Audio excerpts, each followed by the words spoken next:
విశ్వంలో ఏలియన్స్ ఉన్నాయా? ఉంటే అవి ఎలా ఉంటాయి అనే చర్చ ఎప్పుడూ ఆసక్తికరమే. అంతరిక్షంలో భూమి లాంటి గ్రహాలు ఉన్నాయా? గ్రహాంతరవాసులు ఉన్నారా అనే అంశంపై శాస్త్రవేత్తలు చాలా ఏళ్లుగా పరిశోధనలు చేస్తూనే ఉన్నారు. గ్రహాంతరవాసుల గురించి ఖచ్చితమైన సమాచారం లేకపోయినప్పటికీ ఏదో ఒక గ్రహంపై జీవిస్తున్నారనేది అందరి నమ్మకం. అయితే అమెరికా ఫ్లోరిడాలో ఓ వింత ఘటన చోటు చేసుకుంది.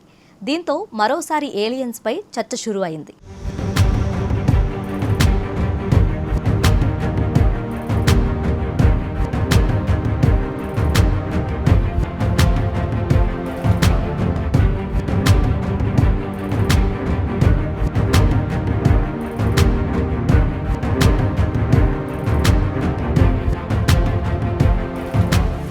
అమెరికాలోని ఫ్లోరిడాలో మేఘాల్లో రౌండ్ షేప్లో రంధ్రాలు ఏర్పడ్డాయి.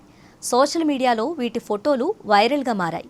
ఏలియన్ల వల్లే ఇలా మేఘాలకు రంధ్రాలు ఏర్పడ్డాయని పలువురు కామెంట్స్ చేశారు. నాసా శాటిలైట్ తీసిన ఫోటోల్లోనూ ఈ ఆకారాలు కనిపించటం విశేషం. అయితే మేఘాల రసాయనిక పరిస్థితే ఈ చిత్రమైన ఫోటోలకు కారణమని శాస్త్రవేత్తలు చెబుతున్నారు. మేఘాల్లో స్వచ్ఛమైన నీటి ఆవిరి ఉంటుందని, వాటికి దగ్గరగా ఫ్లైట్స్ వెళ్ళినప్పుడు అవి ఒత్తిడికి లోనవుతాయన్నారు.